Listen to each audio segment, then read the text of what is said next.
Estamos aquí juntos para poder meditar juntos la palabra y también en los que están en la transmisión, estamos juntos en un solo cuerpo. Vamos a abrir nuestra Biblia en 2 Corintios capítulo 9.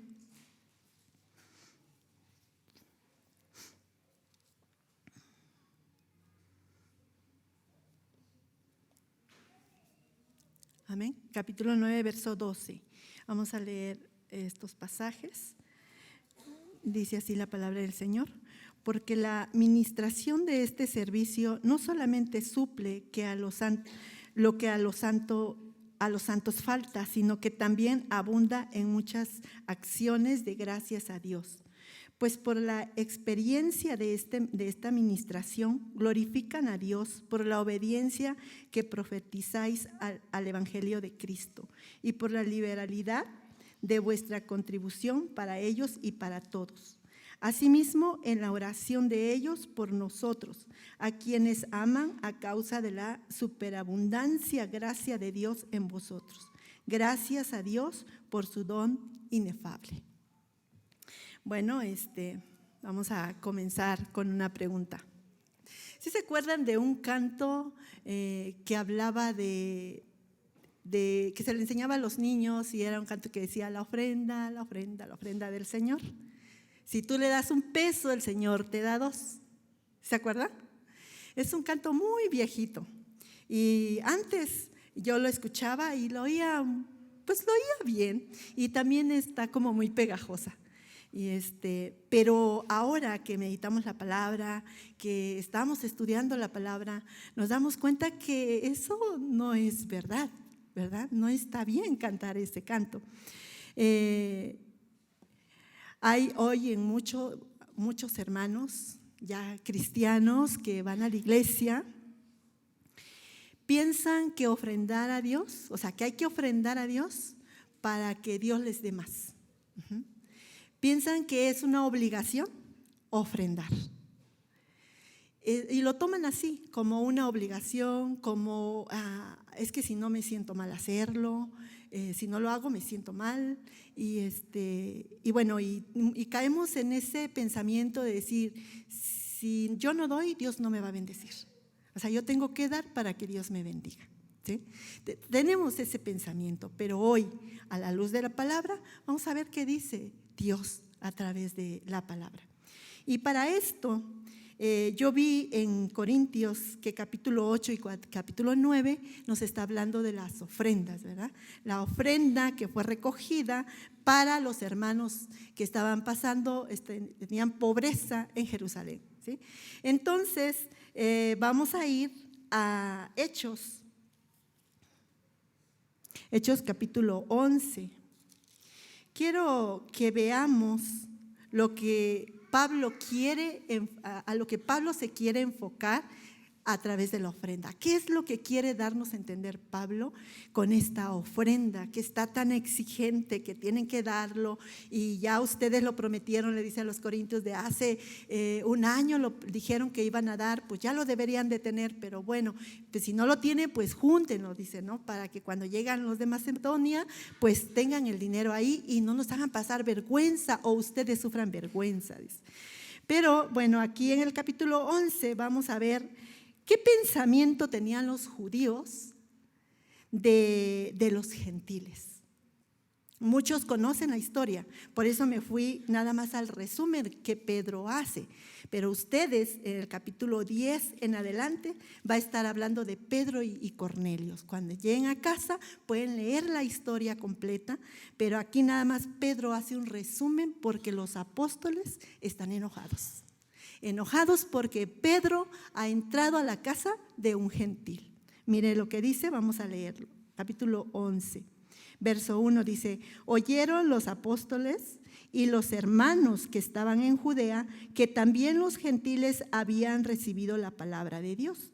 Cuando Pedro subió a Jerusalén, disputaban con él los que eran de la circuncisión, diciendo: ¿por qué has entrado en casa de hombres incircuncisos y has comido con ellos? Entonces comenzó Pedro a contarles por orden lo sucedido, diciendo: estaba yo en la ciudad de Jope orando, y vi un éxtasis, una visión, algo semejante a un gran lienzo que descendía, que por las cuatro puntas era bajado del cielo y venía hasta mí. Cuando fijé en él los ojos, consideré y vi cuadrúpedos, terrestres y fieras y reptiles y aves del cielo. Y oí una voz que me decía: levántate, Pedro, mata y come. Y dije: Señor, no, porque ninguna cosa común e inmunda entró jamás en mi boca. Entonces la voz me respondió del cielo por segunda vez: lo que Dios limpió, no lo llames tú común. Y esto se hizo 3 veces y volvió todo a ser llevado arriba al cielo. He aquí, luego llegaron 3 hombres a la casa donde yo estaba, enviados a mí desde Cesarea.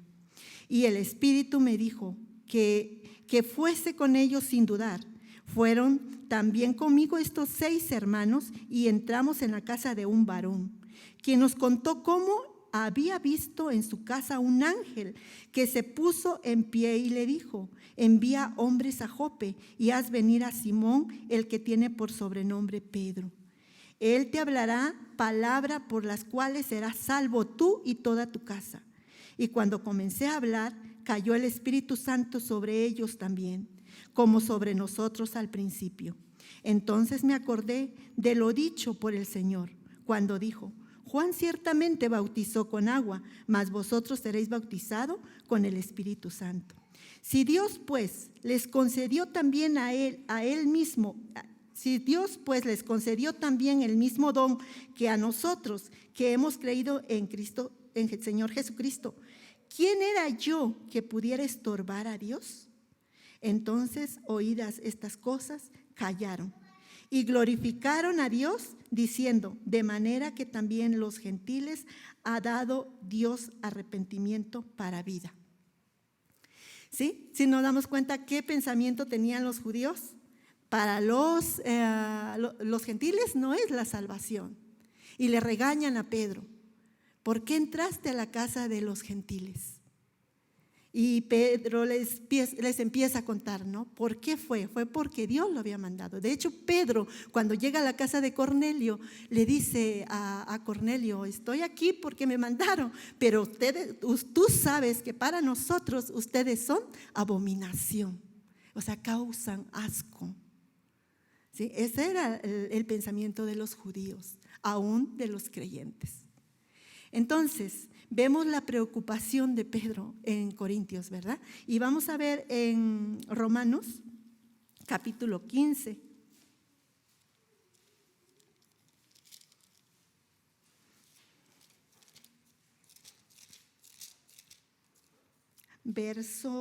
Vamos a leer desde el verso 24. Está hablando Pablo a los romanos. Les está haciendo entender que él ha tenido deseo de ir a Roma, pero no se le ha concedido. Y dice el por qué no, después va a ir después de esto, ¿no? Y dice en el 24, vamos a leer el 24: cuando vaya a España iré a vosotros, dice, porque espero veros al pasar y ser encaminado allá por vosotros, una vez que haya gozado con vosotros. Mas ahora voy a Jerusalén para ministrar a los santos, porque Macedonia y Acaya tuvieron a bien hacer una ofrenda para los pobres que hay entre los santos que están en Jerusalén. Pablo dice que no va con los romanos porque es muy necesario ir a Jerusalén a dejar la ofrenda de los corintios y la ofrenda de los macedonios, ¿verdad? Tengo que llegar allá a dejar esta ofrenda a los santos, ¿sí? Pero en el verso 30, algo que Pablo hace, le pide a los hermanos romanos. Dice: pero os ruego, hermanos, por nuestro Señor Jesucristo y por el amor del Espíritu, que me ayudéis orando por mí a Dios, para que sea librado de los rebeldes que están en Judea, y que la ofrenda de mi servicio a los santos en Jerusalén sea acepta. Era la preocupación de Pablo. No eran aceptados los gentiles por los judíos. Él se está esmerando en recoger la ofrenda, ¿verdad? Pero él se preocupa y le dice a los hermanos de los romanos: oren por mí, para que cuando yo llegue a Jerusalén, esa ofrenda sea aceptada. Él tenía temor que esa ofrenda sea rechazada porque venía de gentiles. Y mire, ahora vamos a Efesios.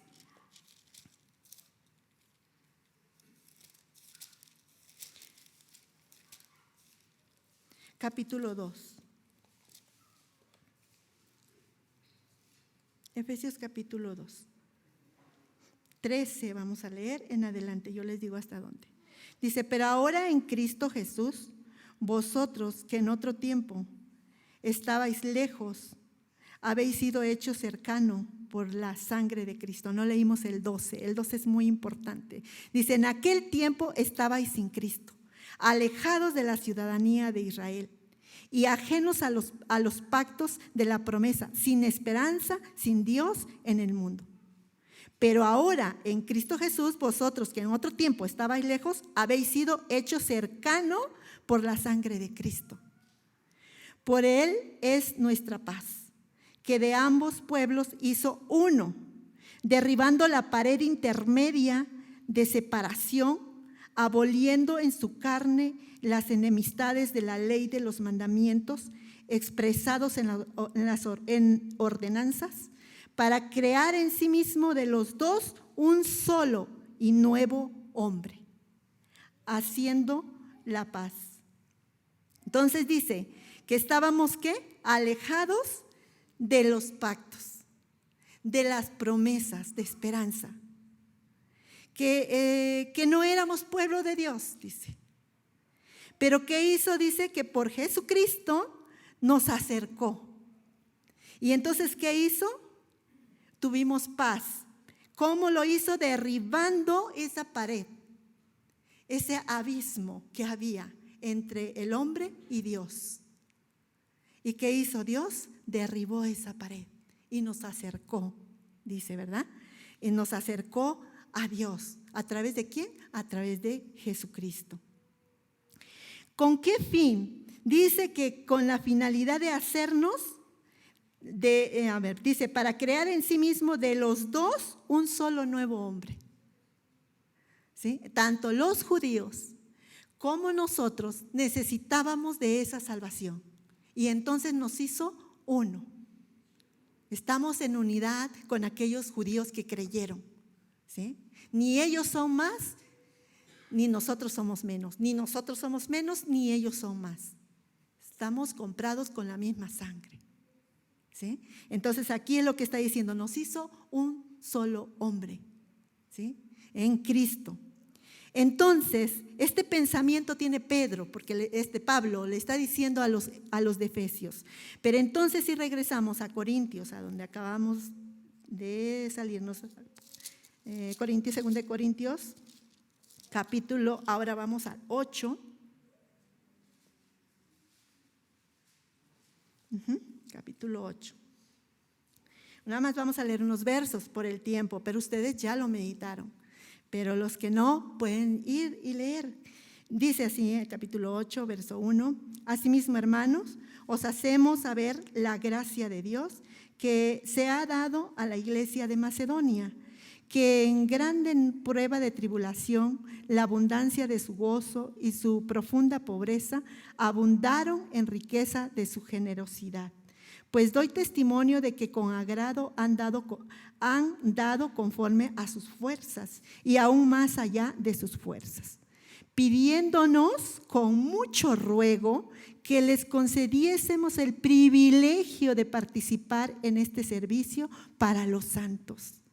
Y no como lo esperábamos, sino que asimismo se dieron primeramente al Señor y luego a nosotros por la voluntad de Dios.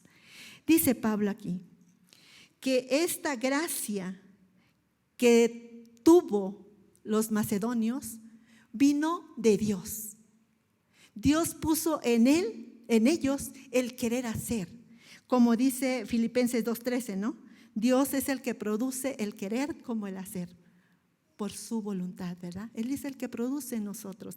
Entonces es lo que hizo aquí Dios. Por esa gracia se le dio a esa iglesia Macedonia, o sea, Dios le dio para que pudieran compartir.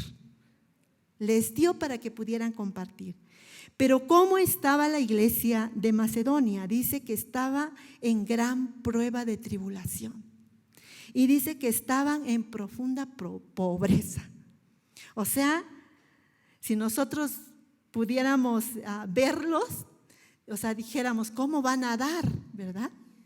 Pero ellos recibieron de Dios y ¿qué hicieron? Lo dieron. Y dice que hasta rogaron a Pablo para que les diera ese privilegio de poder compartir y ayudar para esa ofrenda para los hermanos que estaban en Jerusalén, que estaban padeciendo. Pero algo que me llegó aquí, hermanos, es el verso 5. Dice, y no como lo esperábamos, sino que asimismo se dieron primeramente al Señor. Podemos llegar a la conclusión que estos hermanos pudieron actuar de esta manera. Lo recibieron de Dios, pero pudieron actuar de esta manera porque primeramente se entregaron a Dios. Solos no hubieran podido, hermanos. Seamos realistas. No hubieran podido. Pero ¿qué hicieron? Primeramente se entregaron al Señor y después decidieron dar para los necesitados.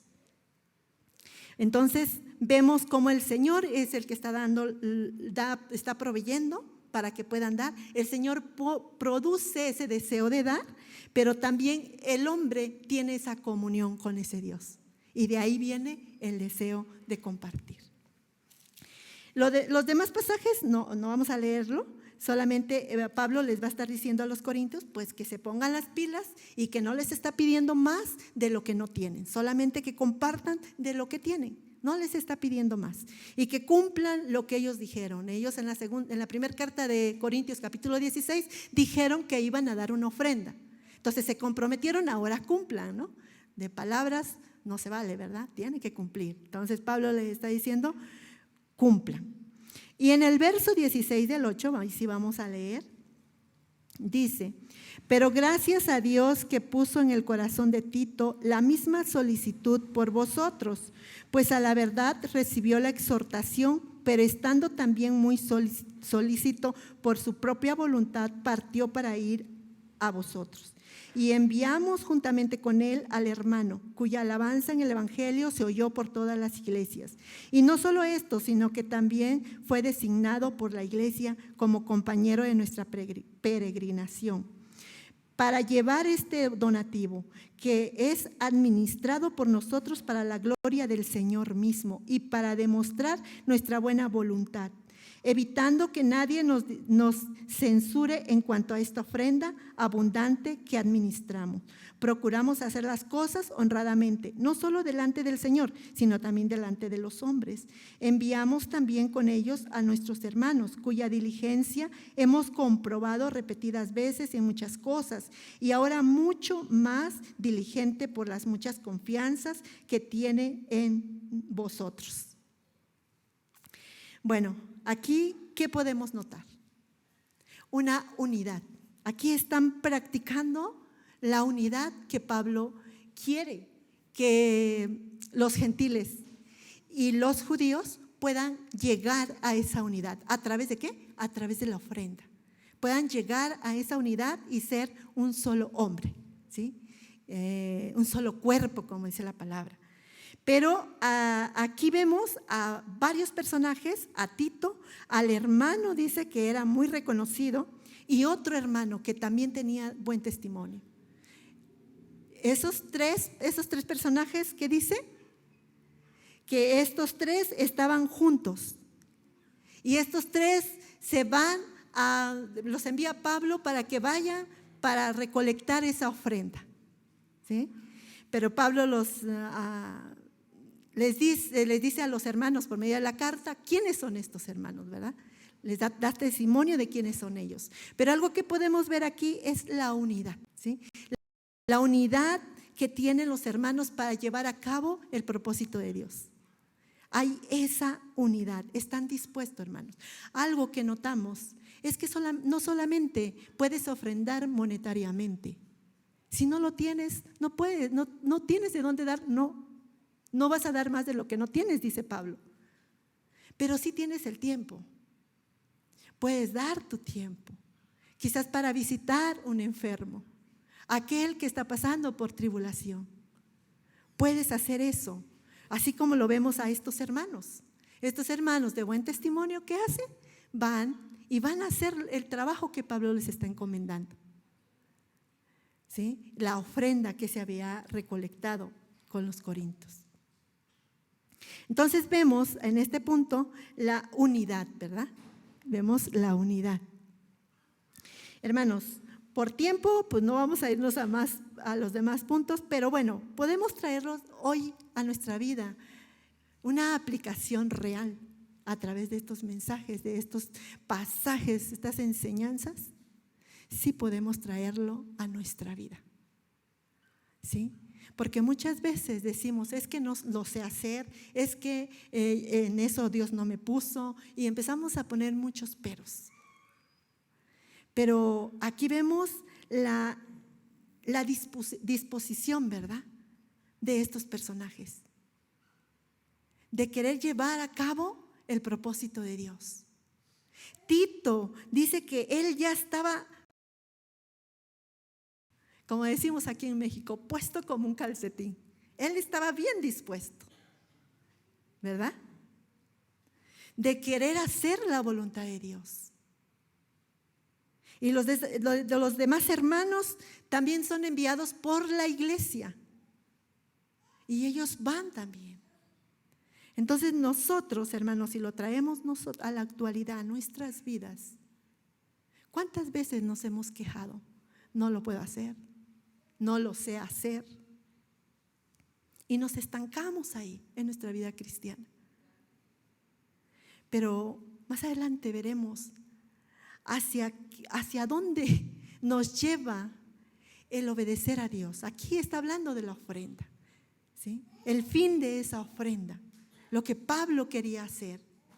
Ya lo vimos en Efesios, ¿verdad? Que quería que fueran un solo hombre, como Cristo quería que fuéramos, ¿no? Un solo hombre, un solo cuerpo en Cristo. ¿Sí? Que no los dividiera, yo soy judío, tú eres gentil.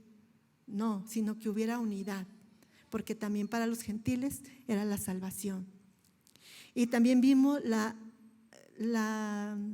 angustia de Pablo, ¿verdad?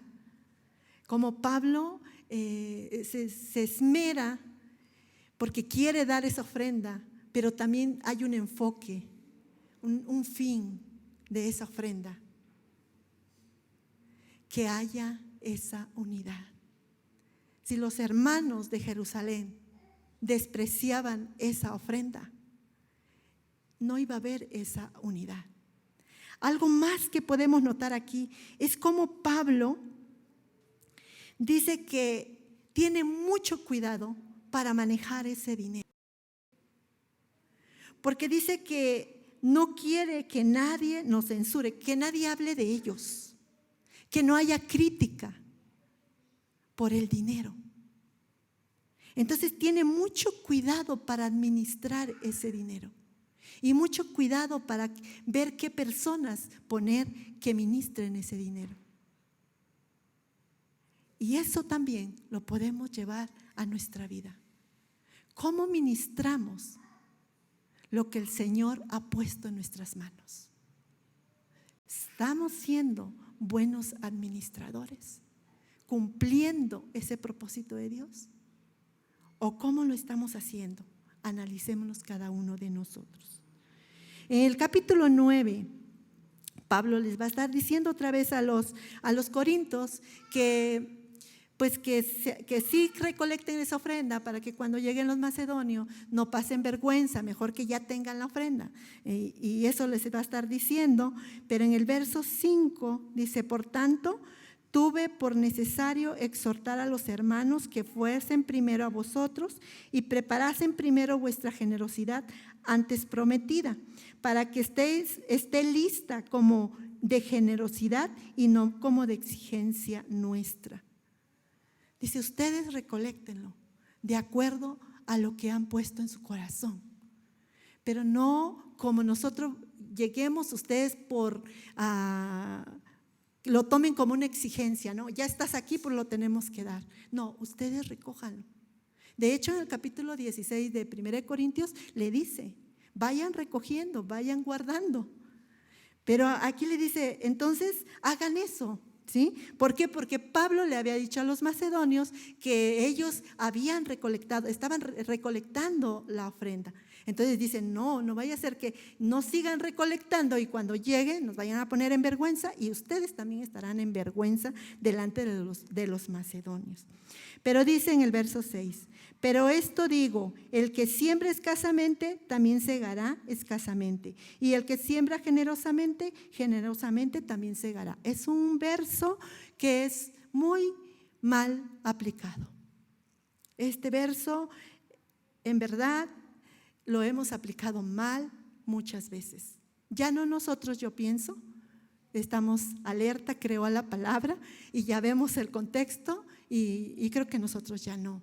Pero ¿cuántos que son cristianos, pero que no van al contexto, malinterpretan este verso?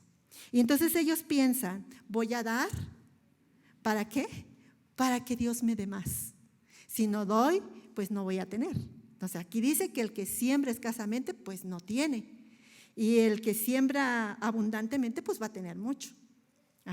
Entonces lo malinterpretamos y lo traemos a nuestra vida real, en nuestro diario vivir. Voy a dar esto porque si no, Dios no me va a bendecir. Y muchas veces tenemos este pensamiento. Pero vamos a los demás versos y nos va a enseñar de qué realmente está hablando. Sí está hablando económicamente, porque está hablando de una economía, de una ofrenda. Pero vamos a ver para qué va a dar abundantemente. Dice, cada uno dé como propuso en su corazón, dice el verso 7, no con tristeza ni por necesidad, porque Dios ama al dador alegre. ¿Qué nos recuerda aquí? A los macedonios, ¿verdad? A ellos nos recuerda.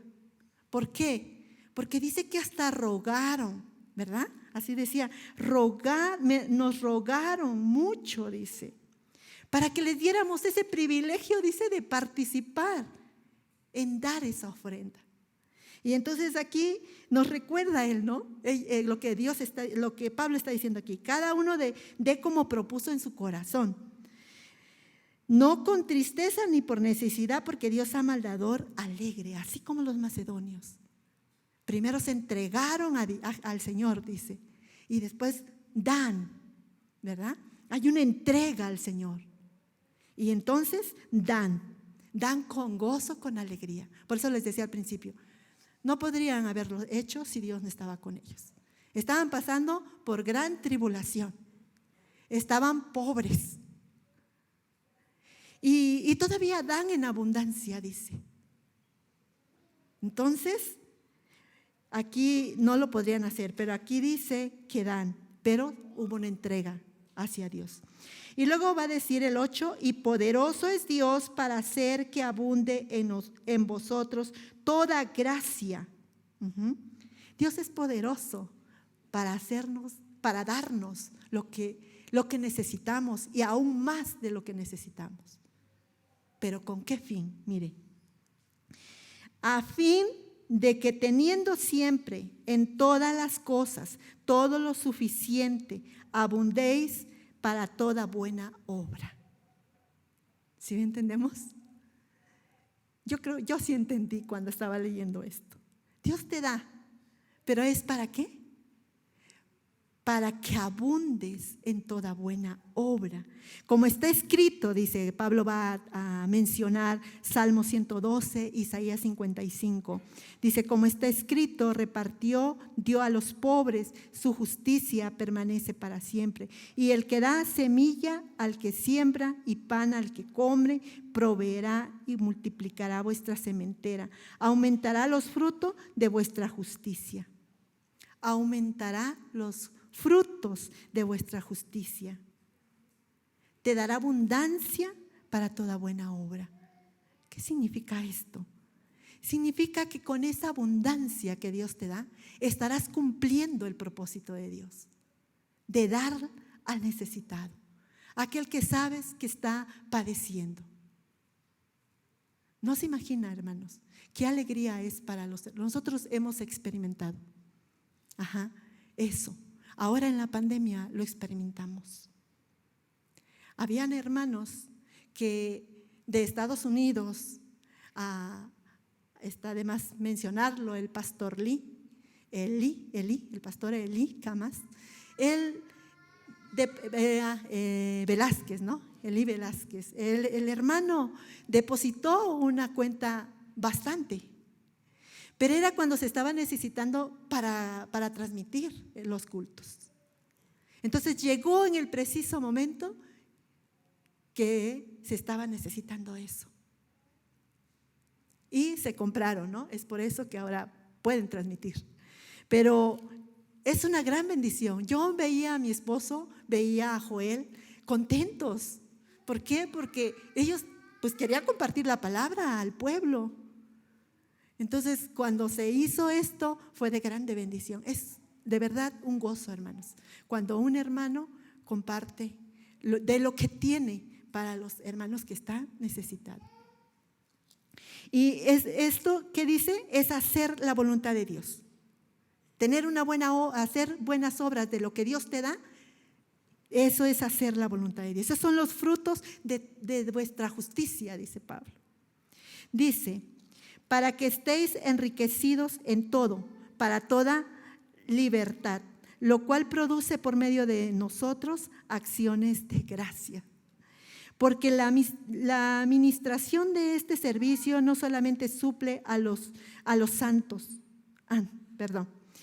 dice, porque la administración de este servicio no solamente suple lo que a los santos les falta, sino que también abunda en muchas acciones de gracias a Dios. Pues por la experiencia de esta ministración gloriosa a Dios, por esta administración glorifican a Dios. Bueno, podemos notar aquí, hermanos, ¿a qué nos lleva esta ofrenda? Bueno, en primera instancia, lo que está hablando aquí Pablo. ¿A qué los lleva? A glorificar a Dios, a darle alabanza a Dios. Este es el resultado. Produce alabanza a Dios. ¿A través de quién? A través de los judíos que no querían a los gentiles. A través de esa ofrenda que pasa, dice, pues por la experiencia de esta administración, o sea, de esta ofrenda, glorifican a Dios por la obediencia que profesáis al Evangelio de Cristo y por la liberalidad de vuestra contribución para ellos y para todos. Los judíos, al recibir esta ofrenda, iban a glorificar a Dios. ¿Sí? ¿Y qué más iban a hacer? Dice que iban a glorificar a Dios. Iban en el verso 14, dice, asimismo en la oración de ellos por vosotros, a quienes aman a causa de la superabundancia gracia de Dios en vosotros. Los judíos iban a llegar a orar por los gentiles, porque esa gracia los había alcanzado, porque estaban obedeciendo a Dios. Entonces los judíos iban a entender que eran un solo cuerpo y que iba a producir oración de ambas partes, ¿verdad? Y en el verso 15 dice, gracias a Dios por su don inefable, dice Pablo. Da gracias a Dios por ese don tan precioso que no se puede explicar, ese don tan maravilloso. De hecho, en el capítulo 8, verso 9, Pablo hace mención de ese don. Miren el capítulo 8, verso 9. Porque ya conocéis la gracia de nuestro Señor Jesucristo, que por amor a vosotros se hizo pobre, siendo rico, para que vosotros con su pobreza fueseis enriquecidos. Está diciendo Pablo que este don inefable es esa gracia de Jesucristo, que siendo Él Rey, siendo Él el poderoso, siendo Él el dueño de todo, se vino a ser pobre por amor a nosotros. ¿Y qué pasó con nosotros? Fuimos enriquecidos. Es lo mismo lo que le dice a los macedonios. Dice que abundaron en riqueza de su generosidad. Cumplieron el propósito de Dios. Eso es tener riqueza, hermanos. Cumplir el propósito de Dios. Ahora, esto es lo que Pablo nos está enseñando en estos versos. Primeramente vimos el actuar de los macedonios, ¿verdad? Un actuar que venía primeramente de tener un encuentro con Dios. Vimos la finalidad de la ofrenda. Lo que Pablo buscaba era que en la iglesia hubiera unidad, que no desecharan a los gentiles. Recordemos que Pablo dijo cuando se convirtió, Jesús le dice, ¿no?, que él va a predicar, es enviado a los gentiles, a los reyes, ¿verdad? Entonces, él no olvida eso. Entonces, aquí primeramente vimos que esa finalidad de la ofrenda, ¿no? Lo que Pablo buscaba era tener esa unidad, la iglesia tuviera esa unidad. ¿Cómo podemos aplicar esta enseñanza hoy a nuestra vida? ¿Cómo lo podemos aplicar? En ese tiempo era esa unidad que estaba totalmente distanciada, lo vimos, ¿no?, con Cornelio, ¿no? Pedro le dice, ¿no?, ustedes son abominación para nosotros, son despreciables. Jesús le dijo a la mujer, ¿no?, le dijo perra, ¿sí se acuerdan? ¿Sí? Así eran tratados. Pero Pablo quiere hacer lo que Cristo vino a hacer, unirlo. Entonces, a través de la ofrenda, esta es la finalidad. Si lo traemos a la actualidad, hermanos, también es lo mismo. También es lo mismo. Nosotros, al estar al tanto de nuestros hermanos, de sus necesidades que luego pasan, cuando estamos nosotros al tanto, glorificamos a Dios y ellos también glorifican a Dios. ¿Por qué? ¿Por qué glorifican a Dios? Porque se dan cuenta que fuiste utilizado para que llevara a cabo su propósito en esa persona, de su necesidad. Y ellos que terminan glorificando a Dios. Y tú también eres bendecido. Creo que la mayoría han compartido y se dan cuenta cómo es esa bendición de compartir, de obedecer a Dios, sobre todo cuando estás en comunión con el Señor y el Señor te dice, tienes que compartir. Y lo estás haciendo, de verdad, es una gran bendición. La ofrenda, hermanos, el diezmo, la ayuda que damos es muy importante. Es una declaración de nuestra fe, en realidad. Demostramos que ya no estamos atados a los valores de este mundo. Demostramos que ya somos diferentes y que ya no vemos la vida como antes lo veíamos. Ya lo vemos diferente. Cuando usted se preocupa por la necesidad de aquel hermano, cuando usted ofrenda, cuando usted diezma, ahí es una declaración de fe. Por eso nosotros, hermanos, aquí la iglesia, no acostumbramos a ponerle nombre a los sobres de diezmo. ¿Por qué no lo hacemos? Porque solamente el diezmo es para que Dios sea glorificado a través de tu vida. Tú estás declarando y estás diciendo: Él es mi Rey, Él es mi Señor, Él es mi todo. Y ya no me ato a eso. Y entonces doy el diezmo, doy la ofrenda. Entonces puedo ayudar al necesitado. Creo que ahora a nosotros nos corresponde esforzarnos para que sirvamos a los hermanos con un corazón lleno de misericordia. Eso es lo que nos corresponde a nosotros. Primeramente, ser como los de Macedonia.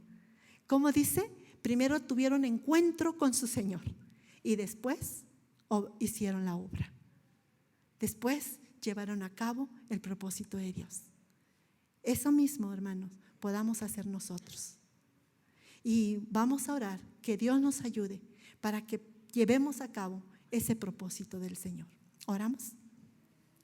Amado Dios, en esta noche te damos gracias por este momento que nos diste para poder compartir tu palabra, pero oramos, Padre, para que esta palabra, Señor, no caiga en un costal roto, sino que sea, Señor, de edificación.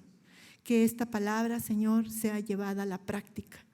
Señor, nos ponemos en tus manos y te damos gracias porque también en nosotros has puesto ese deseo de estar con nuestros hermanos que están sufriendo, que están padeciendo. Estamos unidos en oración por ellos, Padre. Y Señor, cada mañana levantamos nuestra oración por nuestros hermanos. Y primeramente oramos por ellos para que no decaiga su fe esté firme en medio de la tribulación.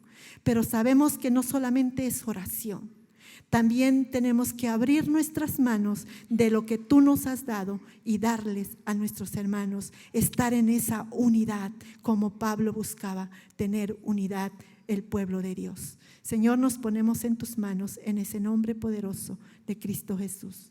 Amén. Bendiciones, hermanos.